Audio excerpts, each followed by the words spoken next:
on the call now. So we will not be taking questions till the end. Please feel free to use not the chat feature for that, but rather the Q&A section, which should be available for all of the participants, the audience down at the bottom. Welcome this morning to HAMEC's 4th annual Educator of the Year event, where we will be honoring Rabbi Lance Sussman. I'm getting the ball rolling very, very quickly here. My name is Dr. Ruth Almy. I'm the program director here at the Holocaust Awareness Museum and Education Center, recently relocated to KI.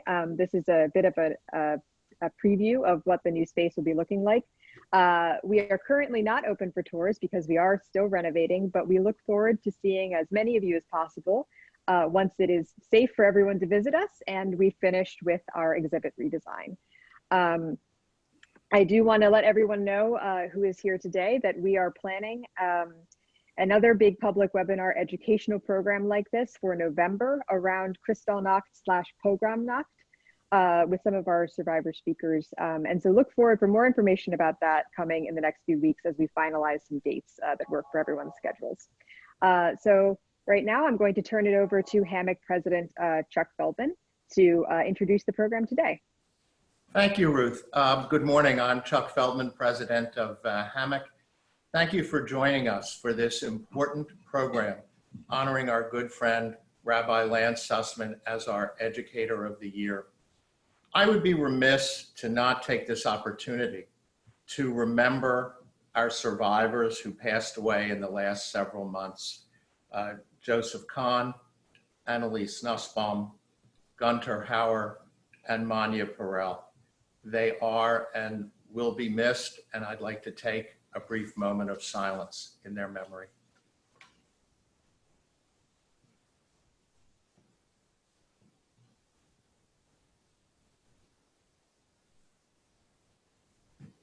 Thank you.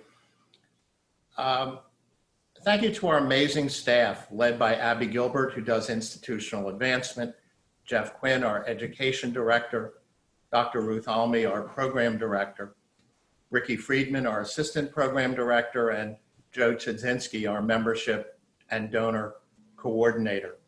We also have wonderful interns in communications, Alexandra Kaur and Adam Babetsky, and in history, Leah Dukes and Fabulous Flores. And all of them have done a wonderful job in moving us forward. Also, our curator, Don Wittenberg, and consultant, Cheryl Harper, have done a great job helping to set up the museum at KI. And of course, a thank you to the dozens of volunteers who have helped with the move. You know, despite difficult times, our organization and our mission continue. We are needed more than ever due to the rise of hatred all around us. Now is a critical time for HAMEC to continue its outreach so that our survivors and liberators can educate and continue to educate thousands of young people each year about the consequences of hate. Are we effective? Does what we do matter? You bet. A recent study, actually only released within the last couple of days, sponsored by the ADL and the Shoah Foundation, revealed what we at HAMEC already knew. Holocaust education dramatically increases the knowledge and tolerance of students who receive it. Our survivors and liberators, our heroes, know that they are changing lives for the better. Now, thanks to our honoree, Rabbi Lance Sussman, Executive Director Brian Rissinger, and their colleagues at KI, we have a wonderful and welcoming new home and base of operations. Yes, our programs will be virtual for the near future, but we've been Skyping for over 4 years to states all around the country and to countries all around the world.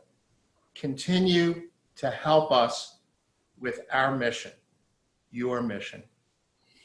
It's my pleasure to introduce my friend and my hero, Ruth Hartz, who will present our Educator of the Year award to Rabbi Lance Sussman. Thank you, Ruth. I don't have the award. You do, right? Well, I will do that at the end. How about that? Okay. Okay. It's an honor and a privilege for me to honor Rabbi Sussman in recognition for his exceptional leadership, dedication, and outstanding contribution to advocating and promoting the fields of Holocaust studies and education. Rabbi Sussman was born in Baltimore in 1954 to Charles and Frida Sussman. His father was born in Baltimore to East European Jews. He won a Bronze Star Medal fighting in the Battle of the Bulge. His mother was born in Bamberg, Germany, and came alone to the United States in 1938. Rabbi Sussman will talk about his mother's escape from Nazi Germany. That is the subject of his talk today. He has one sister, Marcel Sussman Fisher, who writes for the New York Times on international real estate. Rabbi Sussman graduated Phi Beta Kappa, from Franklin and Marshall College in 1975. He studied Hebrew at Hebrew University in Jerusalem in 1973. He was ordained rabbi at the Hebrew Union College of Cincinnati in 1980, and he received a PhD in history there in 1987. He enjoys a two-track career as both rabbi and a scholar. As a specialist in American Jewish history, he wrote several books and many articles on American Jewish history as well as on the Holocaust. He's currently working on a television documentary on the history of the Philadelphia Jewish community with History Making Productions. He has taught at Princeton, Rutgers, and Temple Universities, as well as SUNY, Binghamton, and Hunter Colleges. He's currently chairman of the Board of Governors at Gratz College. He's married to Liz Zeller Sussman for 43 years. They have 5 children and 2 grandchildren. He has been a senior rabbi at KI for 20 years, and that's about the time when I joined. So he's very happy that the Holocaust Awareness Museum is now installed at KI. In fact, it was his idea. He's a strong believer of its mission.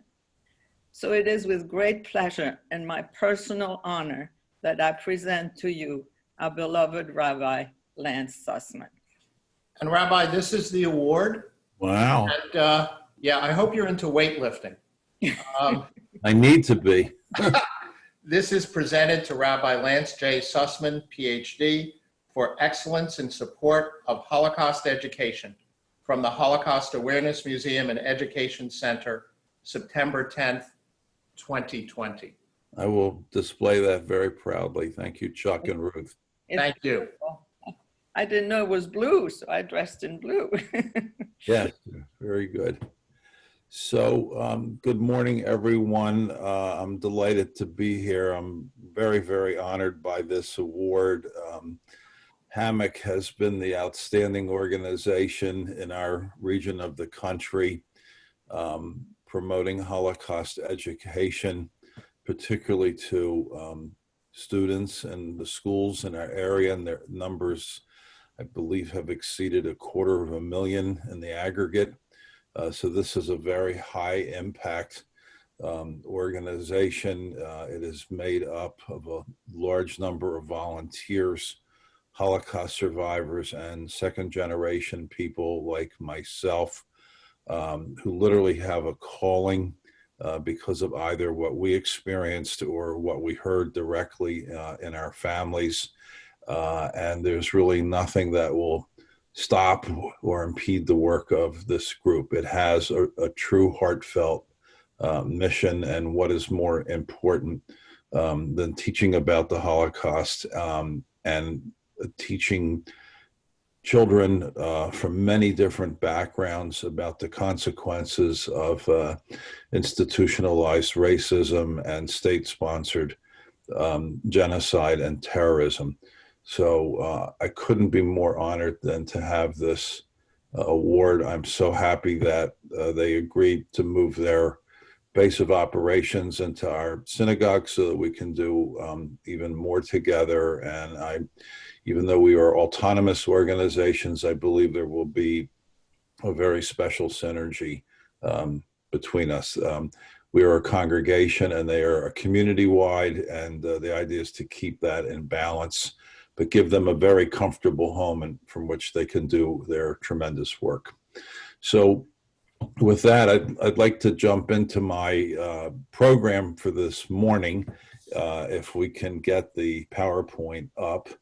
For the last 10, 15 years, along with congregant and friend Joan Meyerson Schrager, we have been creating PowerPoint presentations. I don't know what number this is in our own catalog, but for the sake of argument, let's say it's 130. So we've had some experience.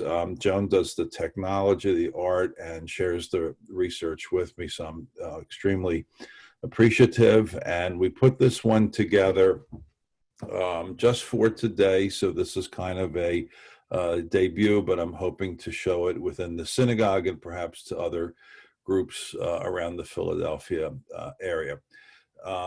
My life, my professional work, my psyche as a human being has been profoundly impacted and shaped by the experience of my mother's family. My mother, who was the young lady in the picture there, surrounded by her parents and her younger brother, Kurt, were forced to flee from Bamberg, Germany, and their story has become part of my story. I think it's a big part of why I decided to become a rabbi, and it sounds inflated, but a Jewish scholar. I'm getting to be old enough that I can accept those titles now with less apprehension than I used to as a younger man. So that's the family.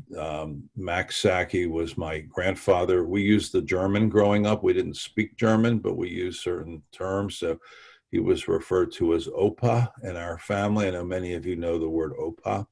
And my uncle Kurt, my mother, who looks a whole lot like my first cousin Jody and her kids. And then my grandmother, Sophie Gutman Sacchi. The picture of the town is the old city part of Bamberg, which we'll see a map in a minute, has a very famous Baroque city hall right on the Regnitz River, and a famous cathedral up on the Acropolis there that has multiple towers to it. I have been there many, many times, and actually am a member of the reconstituted synagogue, which now exists in Bamberg. Okay, we can go to the next slide, and Dr. Ruth is going to be the slide Turner. So my knowledge of what happened to my family comes from three sources. One is a general understanding of Germany and the Holocaust.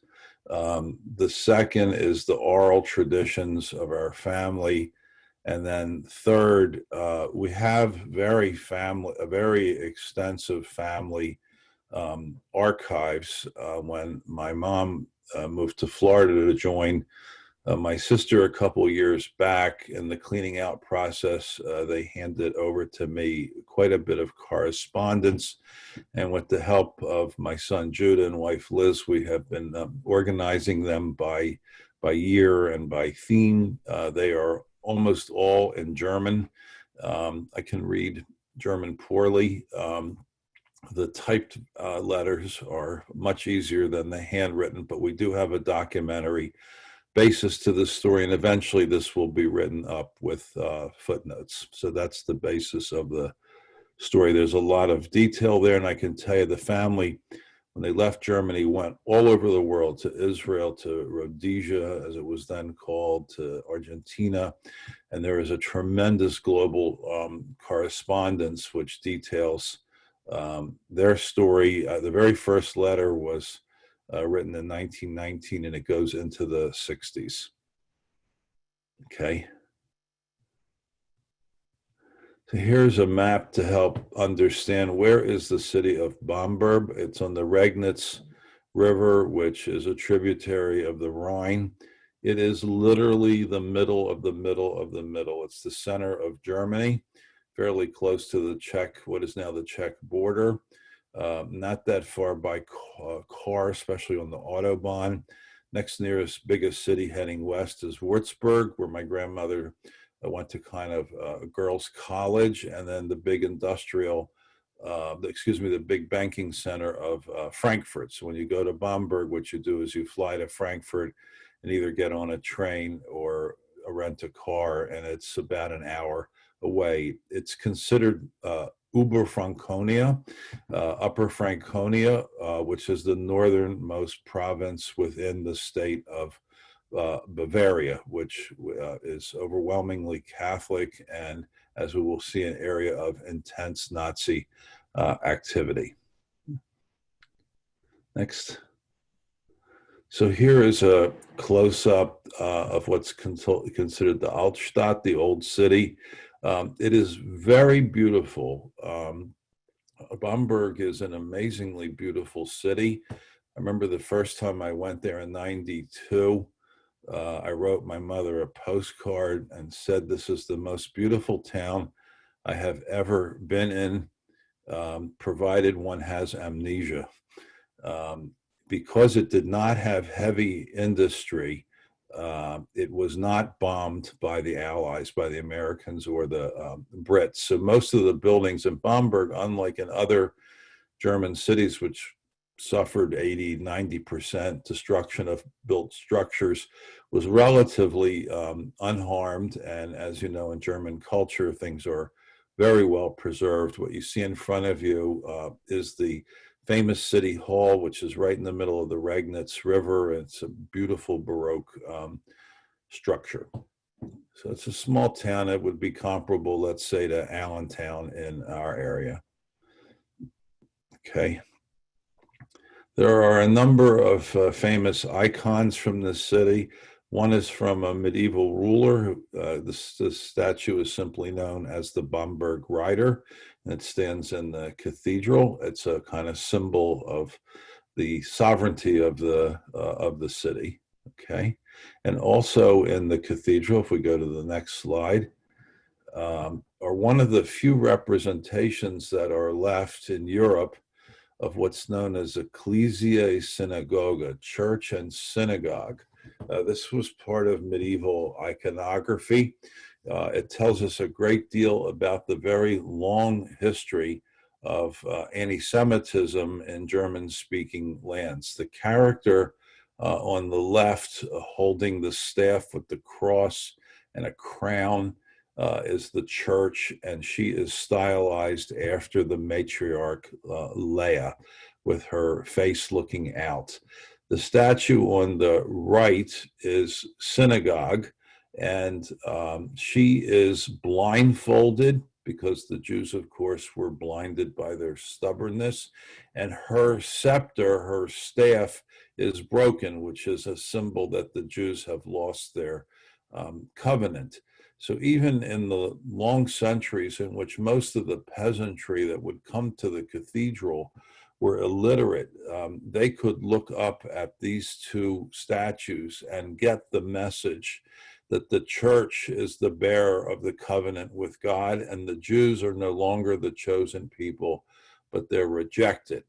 One curious thing, though, about these statues, and there's one in Strasbourg and other places around Europe, as in the Bible, Rachel is considered, and this is biblical, not personal opinion, so it's historical and art, Rachel is considered the more beautiful. So there is a certain tension, even in the art here, about the nature of anti-Semitism and a kind of begrudging positive view of the Jews, and at the same time, a statement about their rejection by God as the chosen people. And I have seen these statues, and it is a very powerful experience to behold them in the cathedral in Bamberg. Yeah.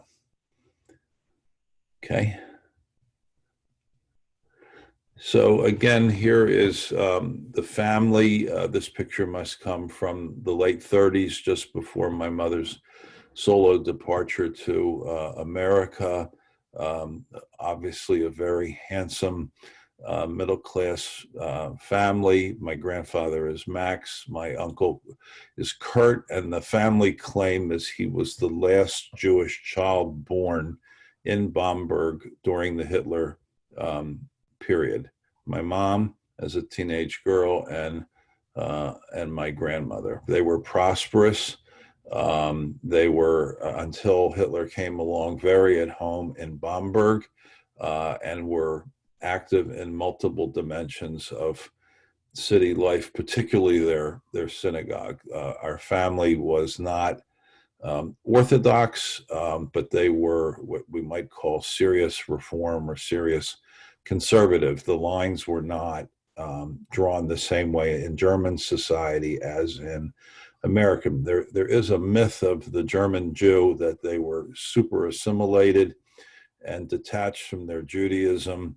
That may have been true among a certain class in Berlin, but it was not generally true in the smaller towns, villages, and cities of the country, where German Jews in general were much more tied into their Judaism than are American Jews. And part of my talking about my family's history in Germany is to dispel myths about the nature of the German Jewish experience. And I do teach German Jewish history at Gratz College. It's online these days. Okay.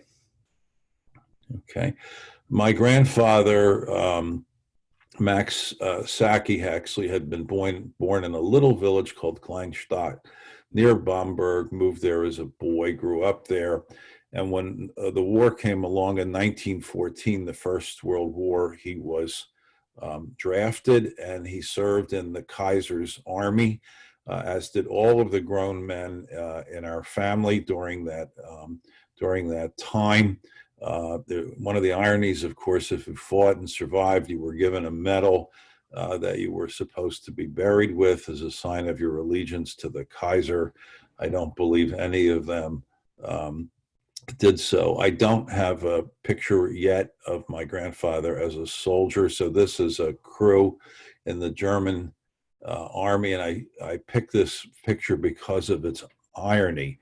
You can see from the inscription that the soldiers made that it's Hanukkah 1916. And you would never believe where this picture was taken. This picture was taken in the Polish city of Auschwitz. In other words, this was a unit in the German army during World War I that was stationed at Auschwitz. Okay. My grandfather was in the silk thread business. He was very successful. All the accounts I learned growing up is he was an excellent businessman. They were well-to-do. He used all his money to get his family out of Germany. And then in the years that he lived in America, was able to rebuild himself financially through the silk business. He owned a factory. He owned the machinery in the factory. In 1992, I went to Bamberg for the first time. The building was completely empty. It had been assigned as part of the reparations, the Wiedergutmachen, to the Bavarian Jewish Council. At that time, they had no purpose for it. It had one hole in the roof from an American bomb that had gone through the roof but didn't explode, and it was empty. Except way down in the bottom in storage, I found a cabinet that was still filled with spools. And here is a sample of the kind of industrial thread that they produced, mostly for creating clothing, as well as bicycle nets for women, that their long dresses wouldn't get caught in the bicycle chains. I don't think we use that anymore. The name of the business they bought was Kupfer Hesslein. Okay, this is the home that they lived in. Today it's 14 Marienplatz. It's a beautiful neighborhood and a park in the middle of Bamberg, at the time, before World War before World War II, it was known as Hindenburgplatz, but then they later changed it to Marienplatz. Remember that Bavaria is very Catholic, so it's Mary's place, and they lived in a beautiful multi-dwelling townhome. I guess we would still see remnants of houses like this along North Broad Street, which is mostly an archaeology site. One of the units in it was rented to the Julius Shapiro family, and Julius Shapiro was the cantor of the synagogue, so it was an indicative of how close they were to synagogue life there. On one of my trips, I tried to go in to see the inside of the main apartment, but the current resident was not willing to let me go in. So at least I got to see the front, and you can see it's very beautiful. In terms of today's urban revival here in Philadelphia, would be a great place for somebody to find to live. It was walking distance to the synagogue. Okay. So in those papers I showed you, one of the documents that popped up was my mother's birth announcement. That's very happy to share with you, the announcement of a newborn little girl. And they give a diminutive version of her name on it. It says Friedel. My mom goes by the name Frida. And she Americanized the spelling, so today it's Freda, but Friedel means little Frida, and usually the Hebrew equivalent would be Zipporah, who was the wife of Moses, and she is the daughter of Max and Mrs. Sophie Saki, and the spellings of the names have changed. In Germany, my grandmother's maiden name, of course, was Gutmann, and they did the double N, but again, in America, reduced it by one N to make it more American sounding. Okay. So here's my mom in pre-Hitler Bamberg as a little girl. It is really a gem of a city filled with big, beautiful homes, wonderful marketplaces, flower marketplaces, beautiful churches. Here's a winter seat, and typical of a little girl, she's walking around with her dolly. I think Ruth Hart says it should still be online. We have a picture of her little doll that, it's interesting when you immigrate, and it would have been almost 10 years later, what do you bring? What do you throw in? So for a child, a young girl, I guess bringing a dolly would be very important, because that way you have your friend with you. Okay. In interviewing my mother in recent years, she now lives near North Miami, Florida, in Aventura. One of her absolute favorite activities was driving, I guess it's 50 miles north, to another city slightly smaller than Bamberg called Silitzheim. And that is where her widowed grandfather, Lazarus Gutman, lived. He had a kind of mini department store there in Silitzheim, and she referred to this to me as the happiest times of her childhood. She loved going to visit her grandfather, who did escape and went, I believe, to South Africa. His name was Lazarus, and my name, Lance, much more Anglophone, was chosen after her grandfather, my great-grandfather, because of her affection for him. I'm glad that in America I don't have the name Lazarus, so I have a more Anglophone name. It's also important to note, in terms of family history, he served as the head of the Jewish community of Silitzheim for a term of 22 years. The family was very tied into Jewish life from a religious point of view, where, as you can see, they also acculturated, not assimilated, but were also mainstream German in terms of their dress, language, eating habits, although they didn't eat things like pork and all that. So this is Lazarus Gutman with his grandchildren. Now that I'm a grandfather, myself, I can appreciate the view of the grandfather in this picture and what such visits must have meant to him. Okay. This is our most iconic picture. I'm sorry, the quality isn't better. This is my mom as a little girl, very pretty, with her big teddy bear.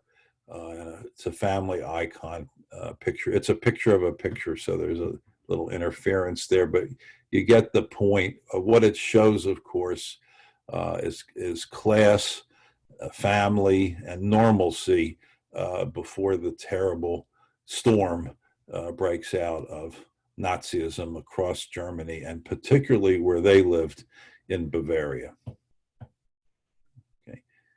This is a picture of their synagogue, which stood from 1910 to 1938. There was an older synagogue. It is a very, very grand structure. Today, all that's left is a marker of where this magnificent building used to stand. I don't know, I can't explain it psychologically, but in many ways I view it as my own home synagogue. Although I grew up in Baltimore at a different synagogue. Thank you. So Bamberg, being in Upper Bavaria, was already a center of intense Nazi activity before Hitler came to power. Hitler is from Austria, and within German history, Nazism is viewed as a kind of invasion from the south, from Austria through Bavaria, and the last place to conquer was Berlin. In 1926, when it looked like the Nazi cause was just about finished, there was a special conference called. They picked Bamberg because it was receptive as a way of trying to rebuild the party. And then ultimately, because of the crash of the market in 29, Nazism, which has roots going back to the end of World War I, was able to expand and ultimately take over the country. Part of that process of keeping it alive at its darkest hours took place in Bamberg.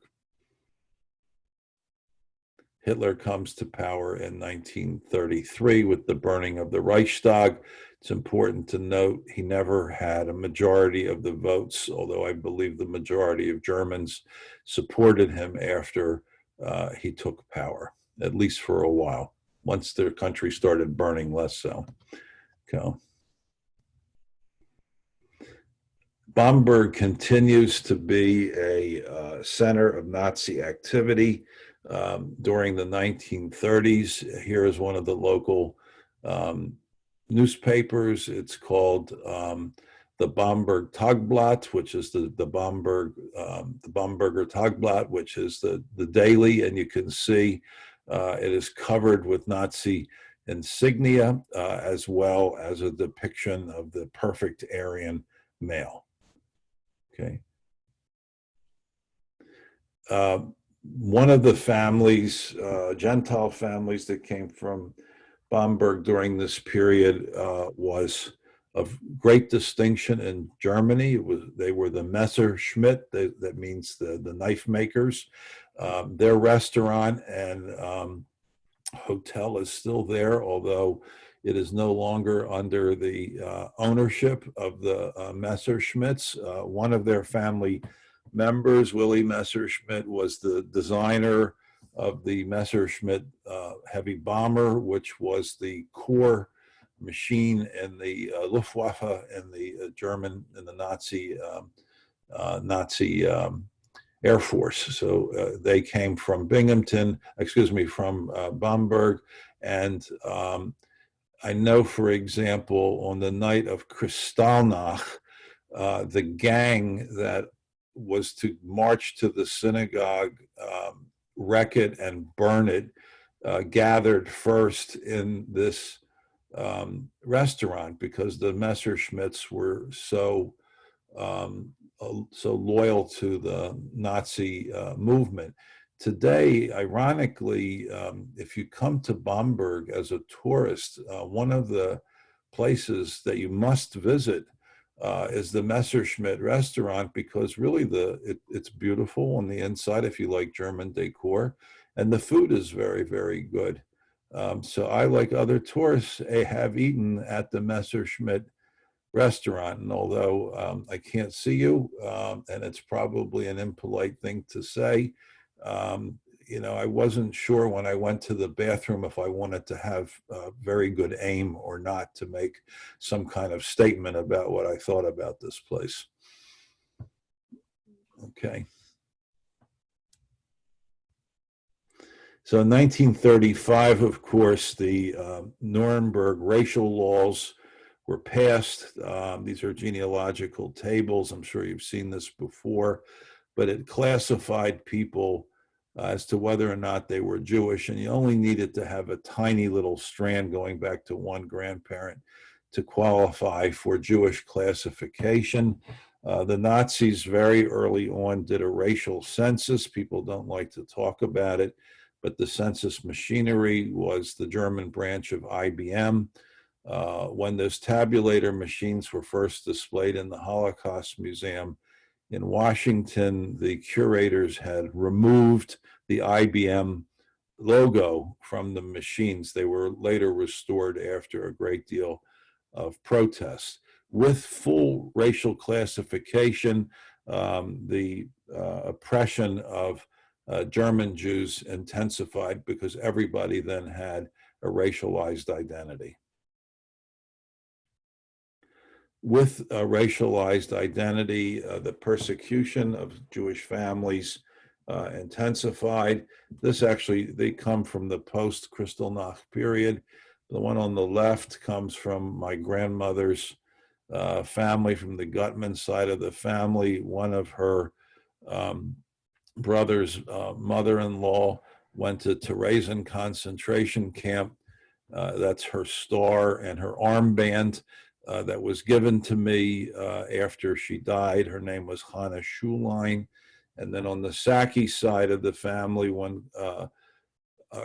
Dachau concentration camp was opened, one of the Saki cousins had married a man named Herman Fuld, and some of his grandchildren actually might be listening in today. I can't see the names, but Herman was the first person in the family to actually be murdered by the Nazis. He was in the women's wear business, and I found this in our files as part of his letterhead for his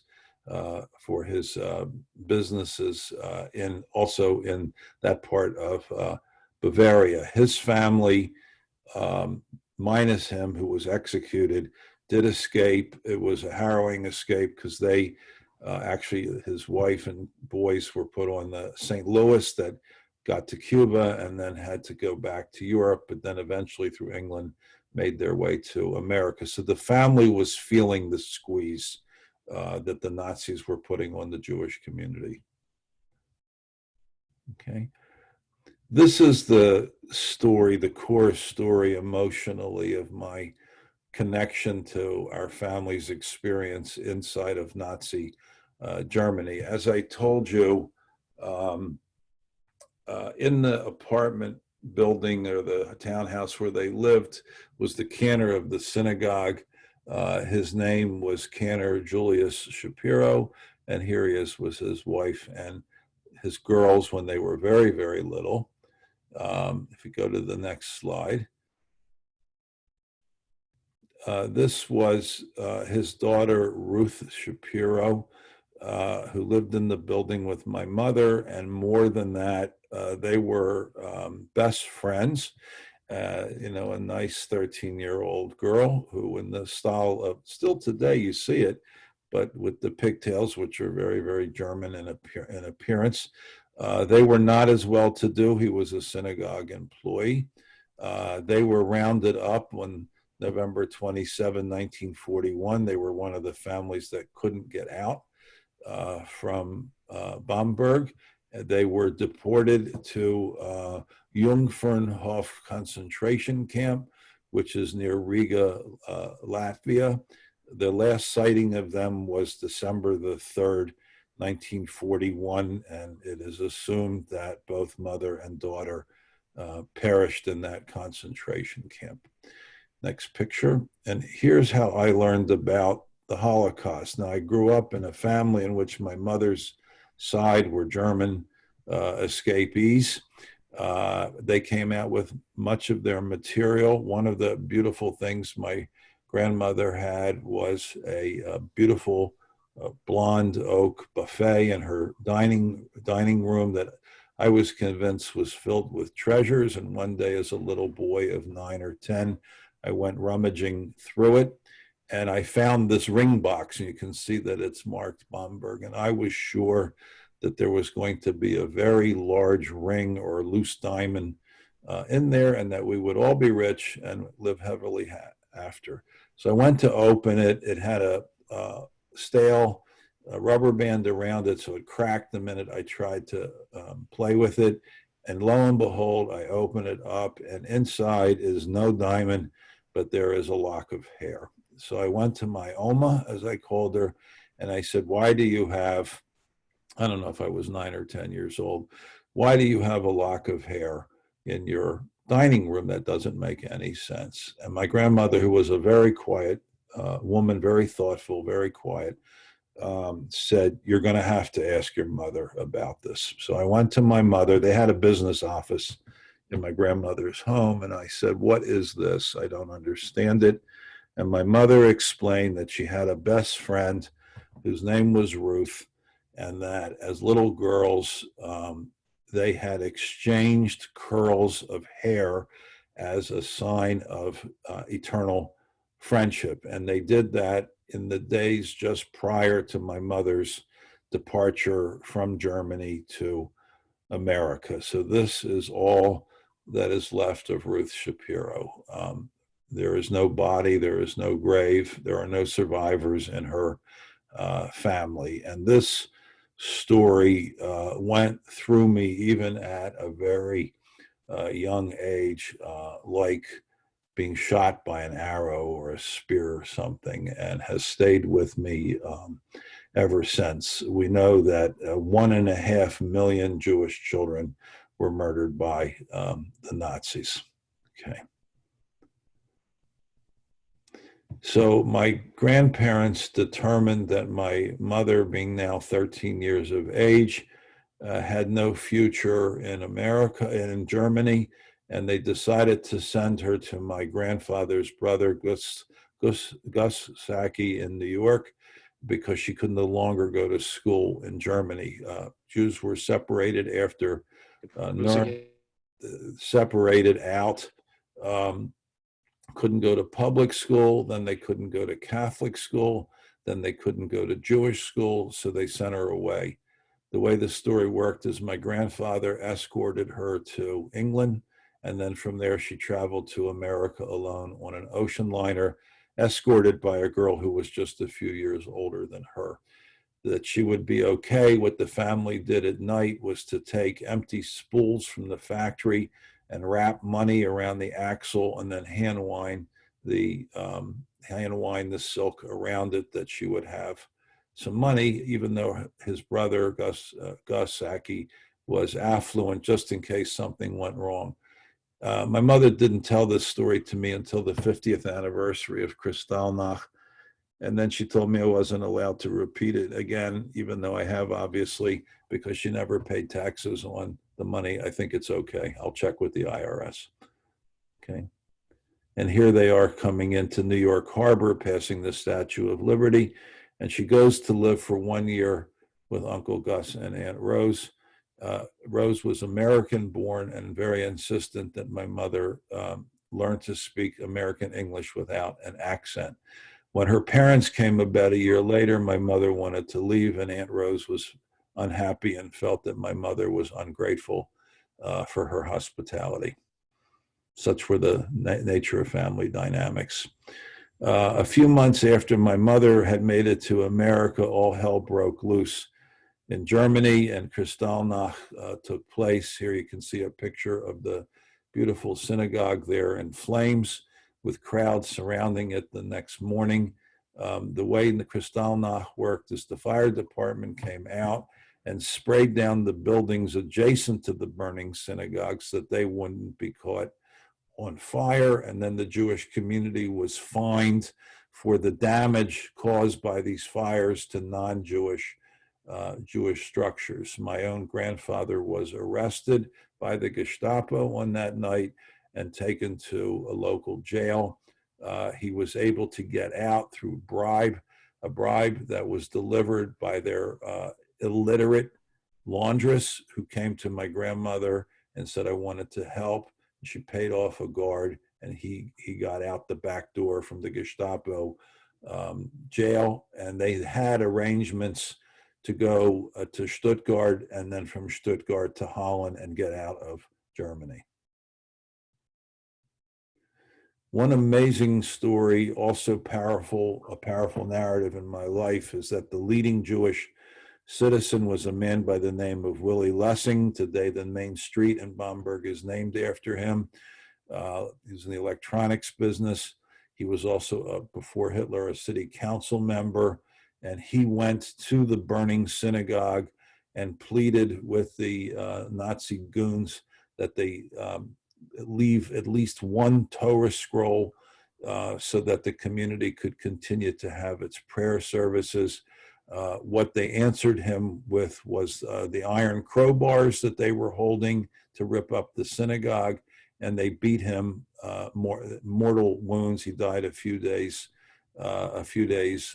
later, but it was a supreme act of heroism and martyrdom. The rest of his family eventually made it, and I believe the reading room at the Leo Baeck Institute in New York is named after him. Okay. In Germany, there is a very powerful memorial program called Stolpersteins, and these are these little gold-colored bricks that are inserted in front of the homes where German Jews used to live. The idea was that you can't just walk by these places. You should be tripped up by the memory. And this is Willie Lessing's, Willie Lessing Stolperstein in Bamberg. You can see he died about a little more than a month and a half after Kristallnacht. One strand of the Torah, one panel survived. They had 51 Torah scrolls that had been collected since Jewish settlement in that area over 1,000 years earlier. My grandparents had a plan to leave. They could not get directly into the United States, and they had passage first to Holland. On the left is my grandfather's passport. On the right is the front page from my grandmother's. You can see it says Sophie Sakian handwriting, and it is stamped with a J, which meant Jew. So they had a multiple step escape, staying in Holland. We did have some relatives in Holland. Their place was one canal over from where Anne Frank her family was staying. And then from there, they made their way to the United States. They had the protection of the Klingenstein family, well known today because of Mount Sinai Hospital. They were relatives of my grandmother. And they became part of the German Jewish community. I guess you could use refugee community. They were stateless, that had assembled in the Washington Heights section of New York. And one of the important things that held that community together, some of you who are of German Jewish origin will know this, was the Aufbau weekly magazine, which I remember reading and looking at as a kid, because there were so many notices of people looking to marry or family reunification. So their first stop in America was Washington Heights in New York. And then from New York, if we go to the next slide, here's a list that was put together of survivors. It's incomplete. You can see 14 Hindenburg plots. There's a lot of documentation. It is, of course, German culture. Okay.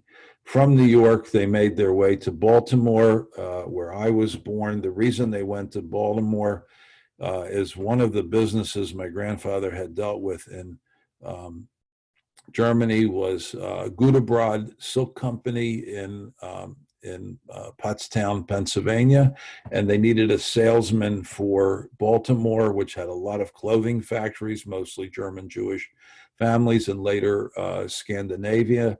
At first, they had an office in downtown, and later it moved into my grandmother's house. We always had a supply of silk. And one of the things I learned from this is there can be 100 different shades. When they say we need black silk to sew together a man's suit, there can be 100 varieties. And if the dye was off a little bit, it was always catastrophic. When my bar mitzvah came up, because my mother and grandmother were still in the business, we went down to the clothing factories, and a little Italian tailor came out and fitted me for my bar mitzvah suit right on the dock, sticking me with pins and using markers. And about 5 minutes later, my herringbone vested bar mitzvah suit popped out. Jews, German and East European, were very much involved in the needle and thread business. And this was ancient already back in Germany, and it transported us here to America. That's the old harbor in Baltimore. It doesn't look anything like that today anymore, except the shape of the water. Okay. An important part of this story, and it's very bitter, and I include it purposely, is my grandfather, even though he had gotten his own family out and had now found employment in Baltimore and was doing well, did not forget the people behind them.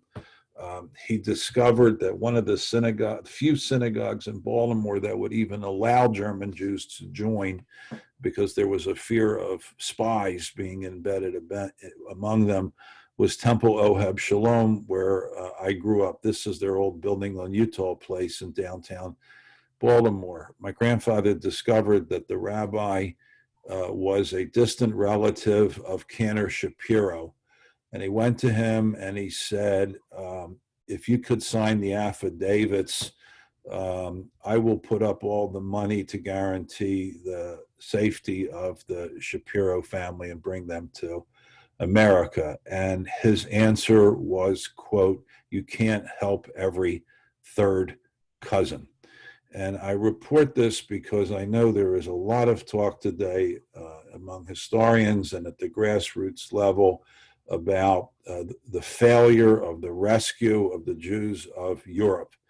And a lot of blame is correctly placed against FDR, but there is another group that bears a tremendous responsibility for the failure of rescue, and that is the American Jewish community. The German Jews were viewed as suspicious. There were very few rescue efforts. There was a famous one here in Philadelphia for 50 children, but by and large, places like Jewish summer camps, which could have held thousands and thousands of people had they been brought here, were left empty. American Jews were more concerned about coastal invasions by the Nazis and their own safety in America than they were of rescue. So I put this story in purposely because I don't want that part of the story of the Holocaust to be forgotten. The Holocaust Museum plays an important role in teaching us the story of the Holocaust, and unfortunately, part of that role, in my opinion, has to be the failed behavior, gross failed behavior of the American Jewish communities, particularly at the highest levels, where they simply were not interested in the rescue of European Jews. It's a fact, and it's bitter. Next. Okay. My mother met and fell in love with an American-born Jew of East European heritage. They were a wartime couple. My father went off to war, and his dad had a very typical East European style deli, very different from anything they would have seen in Bamberg. Okay. My mother and the family was not naturalized until 1946. They were not active in the military.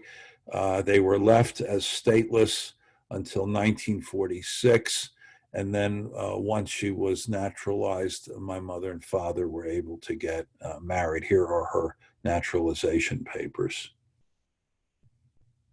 And here they are getting married, and they'd had their honeymoon like so many people did in those days, even from Baltimore coming up to Atlantic City. I'm about 1 mile from Atlantic City, where I'm talking from right now.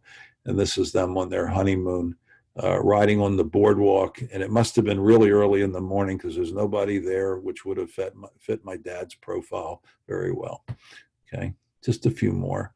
Back in Bamberg, there were no Jews left in the city itself. The entire Jewish community had either emigrated, about 2/3 got out, 1/3 was murdered. But the Americans established a DP camp nearby. And some of the people who stayed in the DP camp ended up moving into town and began to rebuild a Jewish community in Bamberg. Okay. I remember clearly from my childhood that my grandmother in particular, because my grandfather had already died, was involved in legal matters in Germany. The technical term is Wiedergutmachen, which means again, good making things good again. And there was travel back and forth to Germany to take care of the accounts about property and factory and machines until they got some kind of settlement. It wasn't for everything, but it did help my grandmother live a decent life, as did my grandfather's second success in business. So this is the Office Amt für Wiedergutmachen. My grandfather died just after I was born in 1954. My grandmother died many years later. She was a widow for a long time. Unfortunately, she died just before my sister's wedding. They are buried in a German Jewish chevra in Randallstown, Maryland, near Baltimore, and it has the Hebrew words Lo Tishkach engraved above it. It's Chevra Ahavas Chesed. And then in 1999, the same time as Princess Diana, their son, my uncle Kurt, passed away in the summer of 1999. According to family lore, he was the last Jewish child to be born in Bamberg during the Nazi era. Okay.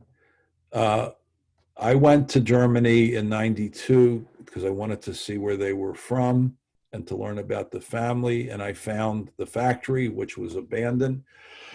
It had been ceded over to the Bavarian Jewish Council for future use. They had no use at the time, but lo and behold, a Russian Jewish immigration began, and they needed a building for a synagogue, school, interfaith center, and other activities. And they picked my grandfather's factory building, the old Kupfer Hessline factory, and rehabbed it. And a whole group of us, my mother, sister, cousin, aunt, we went for the rededication. And today, believe it or not, the Jewish population of Bamberg is back to its pre-war level. There were about 1,000 Jews in Bamberg in 1932, and there are 1,000 there today, mostly Russians, but also some Americans and a few Israelis who mostly come to that area to study about the beer industry. Bamberg is in the middle of the hops growing region in Germany. Okay, so here's a picture. I should have opened my eyes of myself, my sister Marcel. I hope she's listening from Florida. And my mom today, my mother and sister live nearby one another in Aventura, which is near North Miami. And also I have a picture, the next one, of my aunt, Sandy, and her daughter, Jody. Sandy was married to my cousin, my uncle, Kurt, and Jody is his daughter, my first cousin. And I add now that Max and Sophie, who were the founders of our family who brought us to America, are now survived by 10 great-great-grandchildren, and there are many spouses, nieces, nephews, and cousins in our family still is in communication. We're very spread out in different cities across the United States, but we have this common legacy of Nazi persecution, which I think defines all of us in different ways, but it's a story that is imprinted in all of our minds and hearts. And I think I have one more picture. I remained very much involved in Holocaust education and research. And I was very flattered in 2018, I was chosen by the federal government of Germany to be an official participant in the 80th anniversary Remembrances of Kristallnacht. This is a picture of me in Berlin at the memorial. They don't call it the Holocaust Memorial. They call it the Memorial of the Murdered Jews, is the German translation. We had a discussion last night about the term Holocaust itself. And now, very proudly, I continue my education and memorial work through the good auspices of HAMEC, the Holocaust Awareness Museum and Education Center of Philadelphia, proudly located at Reform Congregation, Knesset, Israel. So I thank you for your attention, and I hope that you found the story of our family, its life in Germany, its escape, and its successful rebuilding in America to be a meaningful and important story to you as well. So I don't know if there are pictures, if there are rather questions. I see there's a couple Q&A, and from Dr. Ruth, you let me know. Are you able to pull those Q&A up yourself, Rabbi, or can I? I see three. Yes. One question is from Felicia Alexander. And the question is, was my father in the Battle of the Bulge? And the answer is yes. He was in the 95th Division. He was under Patton. He was a sergeant who operated he operated a wireless radio, and he won a Bronze Star for his bravery in action at the Battle of the Bulge. Just a couple more things about the Battle of the Bulge. And my dad, whenever we walked downtown, he never walked near buildings. He walked near the curb, and he told me he was always afraid of snipers from that experience. I asked him if he experienced anti-Semitism in the American Army, and his answer was as followed. In his platoon, there were 3 Jewish guys. They were mostly from Oklahoma, and I had been to his base. I had traced back his military history. He said one of the Jewish men in his group was the guy everybody hated because he was just a difficult person. He said the other Jewish guy was the guy everybody loved because he was funny and warm, and that he was in the middle, and that his goal basically was to lay low and not cause trouble. His dad had a deli, so they used to get meat from, and so that made him a little bit on the popular side. And then I asked him, well, what happened? He said the other 2 were killed. So it really didn't make a difference whether you were beloved or not. Nazi bullets found their ways to the GIs.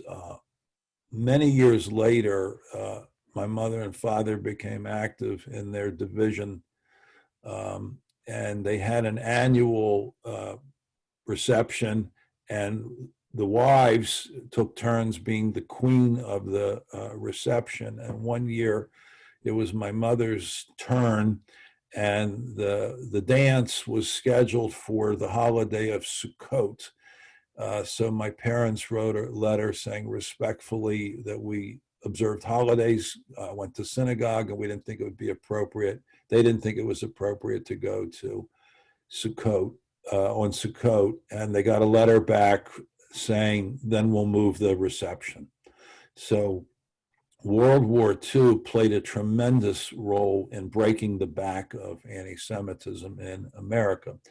And a second question here is from Marty, thinking about Philip Roth's book, and now I would add the TV series, The Plot Against America.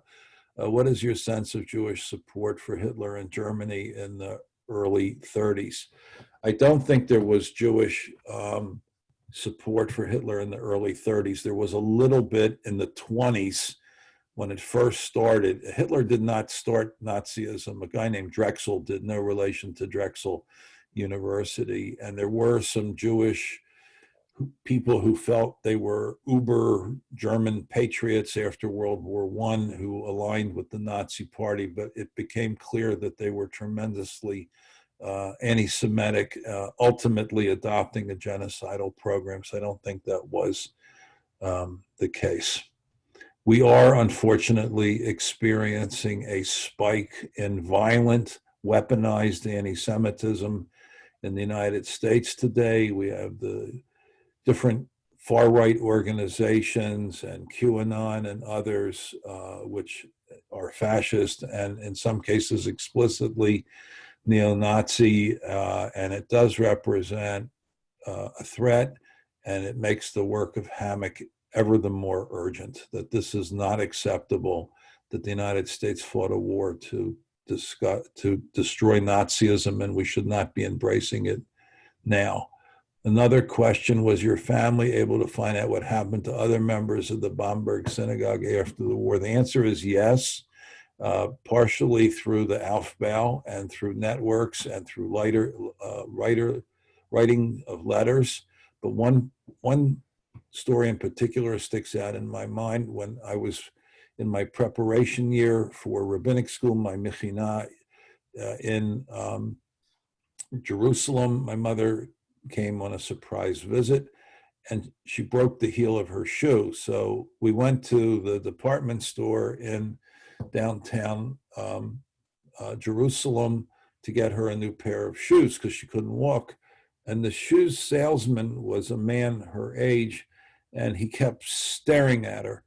And I have to tell you, I felt like a little weird because that was my mother, and this guy her age was staring at her. So I had this kind of instinctive dislike of the situation. And then finally, he said to her, "Is there any chance that you are from Bamberg, Germany?" And she said, "By the way, I am." And then he said his name, and he said, "You know, we went to school together once they opened the Jewish school in the synagogue." And then there was this tremendous reunion between the two of them. I wouldn't say they were close friends then, but they came from the same place at the same time.